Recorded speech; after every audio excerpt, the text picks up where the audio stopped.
जब मैं था तब हरि नहीं, अब हरि है मैं नाहीं, सब अंधियारा मिट गया जब दीपक देखा माय। ओम साई राम मित्रों, आज का ब्लॉग आप सभी लोगों के लिए विशेष लाभकारी और कल्याणकारी है। खासकर उन साईं भक्तों के लिए आज मैं विशेष उपाय लेकर के आया हूं जिनकी मनोकामनाएं पूरी नहीं हो रही हैं और उनका परिवार एक निगेटिविटी से पीड़ित है, एक नकारात्मक ऊर्जा से पीड़ित है। उनके बच्चे नहीं सफल हो रहे हैं, उनका बिजनेस नहीं सफल हो रहा है, उनकी मनोकामनाएं नहीं पूरी हो रही हैं, परिवार में आपसी वैमनस्य और विचारों में मतभेद बना रहता है।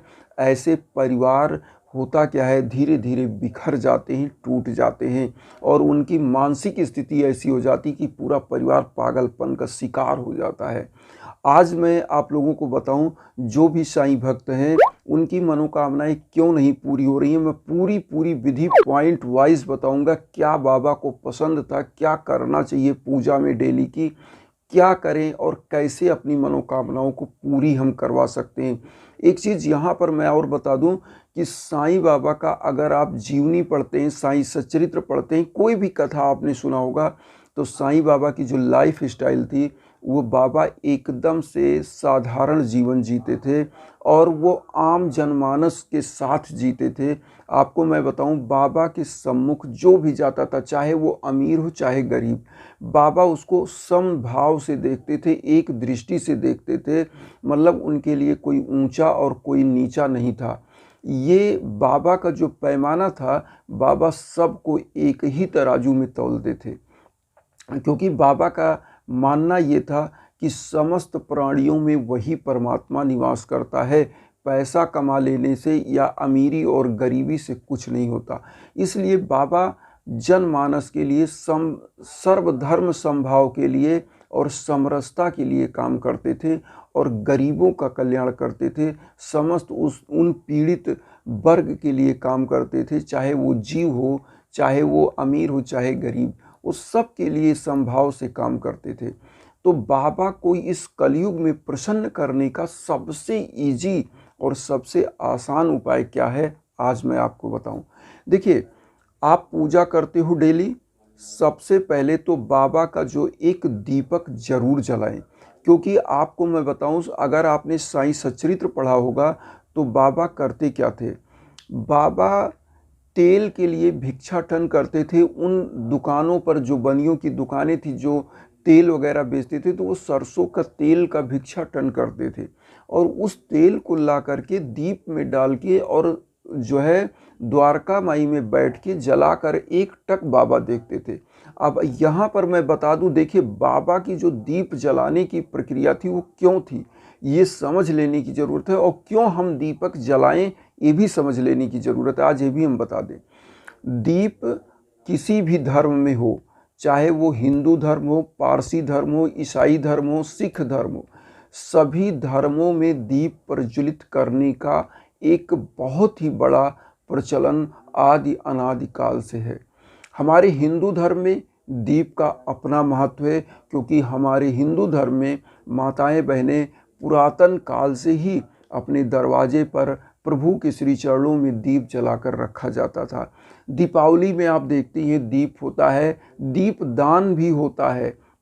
दीप दान कैसे होता है, लोग सरजू में दीप जलाते हैं, गंगा में दीप जला के और एक दोने में रख के उसको तैराते हैं।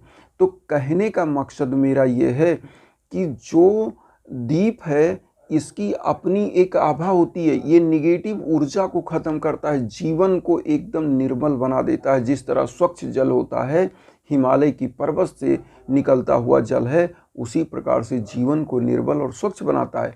पारसी धर्म में ले लीजिए, पारसी धर्म में 24 आवर पूरी साल दीप वहाँ प्रज्वलित ही होता है। ऐसी मान्यता है उनके धर्म स्थान पर, 24 आवर और पूरे साल, सालों साल वो दीप जलता है, अखंड ज्योति जिसको बोलते हैं।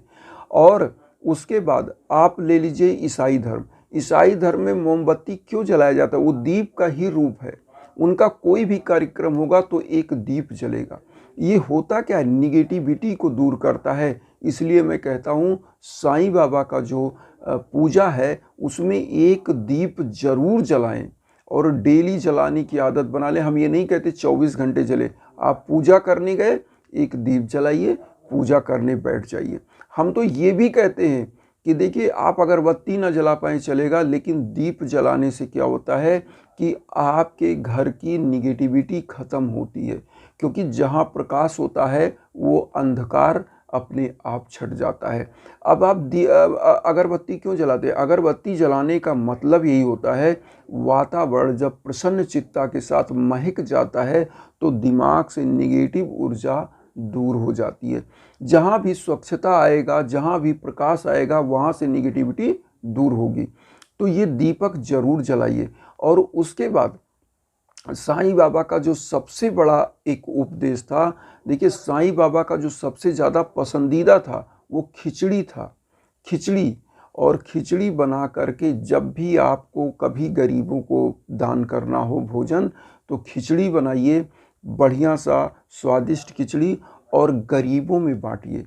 क्योंकि बाबा को खिचड़ी सबसे ज़्यादा पसंद था, इसीलिए बाबा का जो बृहस्पतिवार का त्यौहार होता है इसमें लोग खिचड़ी ही खाते हैं एक टाइम, क्योंकि पीला भोजन भी हो गया, खिचड़ी पीली हो गई, और दूसरा नंबर खिचड़ी बाबा को अति प्रिय था।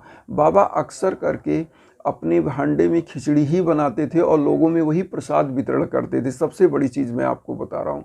और होता क्या था कि लोग आज भी आप जाएंगे साईं मंदिरों पे, जो बाबा का प्रसाद बंटता है वो क्या होता है, वो खिचड़ी ही बंटता है अक्सर। वैसे तो लोग और सब चीज़ें जो भी उनकी आस्था है जो भी बांटें, लेकिन खिचड़ी अक्सर आपको मिलेगा, क्योंकि बाबा का सबसे पसंदीदा भोजन खिचड़ी था। तो ये छोटी छोटी चीज़ें जो मैं आपको बता रहा हूँ ना, बाबा को क्या पसंद था, जो हमारे प्रभु को पसंद होता है, जब हम वो कार्य करते हैं तो उनकी जो ऊर्जा होती है वो हमारे तरफ अट्रैक्ट होती है, क्योंकि वो समझते हैं हमारा भक्त हमारे लिए कुछ कर रहा है। क्योंकि एक चीज़ मैं आपको बता दूं, जो हमारे पूरे पूजा काल में या पूरे हिंदू धर्म में कभी भी आप देखिए, जो भोग देने की परंपरा है, ये भोग क्या होता है? क्या देवता आके खुद उसको खा लेते हैं? नहीं खाते हैं। दिखता आपको, आप रख दीजिए ऐसे ही रखा रहता है, लेकिन वो रसों का स्वादन करते हैं, वो उसकी अंदर की ऊर्जा का स्वादन करते हैं। जैसे आप दीप जलाते हो तो दीप का जो घी होता है वो लौ क्या करता है, जलाता है। तो अग्नि जो हवन होता है, जब हवन में आप कोई चीज़ डालते हो तो जो स्वाहा थी वो क्या थी, वो अग्नि, मतलब अग्नि की पत्नी थी स्वाहा। तो हम लोग कहते थे, कोई भी मंत्र बोलते हैं ओम नमः स्वाहा, कोई भी मंत्र बोले, मान लीजिए ओम गंग गणपतये नमः, ये जाप हो गया, लेकिन स्वाहा लगा दिया तो ये क्या हो गया, ये हवन में हो गया। स्वाहा मतलब अग्नि की पत्नी थी, वो देवताओं तक उस चीज़ को पहुंचाती थी। तो इसी प्रकार से जब हम कोई चीज़ भोग लगाते हैं तो देवता उसका रस पान करते हैं, उनके स्वादों को ग्रहण करते हैं, और लेकिन सूक्ष्म रूप से वो हमारी आपकी दृष्टि में नहीं दिखता है। हमारा आध्यात्म क्या कहता है कि हमारा जो ये पूरा सृष्टि संचालित है एक अदृश्य शक्ति के द्वारा संचालित है। आप सोचिए कि सूर्य की जो रश्मियां हैं उसमें ऐसी ऊर्जा है कि आप मैग्नीफाइंग ग्लास ले लीजिए, जिसको लेंस बोलते हैं, और ऐसे कर दीजिए और नीचे एक कागज़ रख दीजिए। सूर्य की रश्मियां इतना पावरफुल हैं कि वो कागज़ को जला देंगी, लेकिन वो मैग्नीफाइंग ग्लास बनना पड़ेगा हमको, आपको। तो हमको जो हमारे प्रकृति में, जो हमारे सृष्टि में जो ईश्वर हैं, साईं हैं, हमारे आसपास हैं, उनके लिए हमको वो मैग्नीफाइंग ग्लास, वो लेंस बनना पड़ेगा कि उनकी ऊर्जा को हम रिसीव कर पाएँ।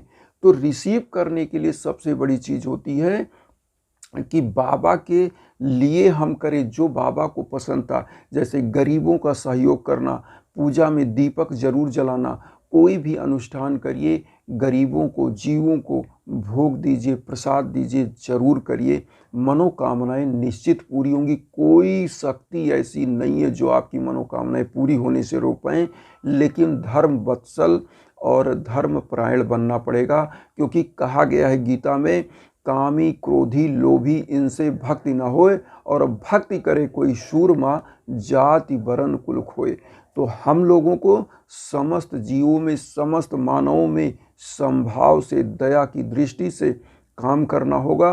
और पूजा करते समय एक दीप जरूर जलाइए। मैं कह रहा हूँ 100% आपकी मनोकामनाएं पूरी होंगी। इसी के साथ वसुधैव कुटुंबकम की जो मैं भावना लेकर चल रहा हूँ उसमें अपना आशीर्वाद दीजिएगा। चैनल को जरूर सब्सक्राइब करिए और उन साईं भक्तों तक वीडियो को जरूर शेयर करिए जो किन्हीं कारणों से कष्ट में है, दुख में है। ओम साई राम।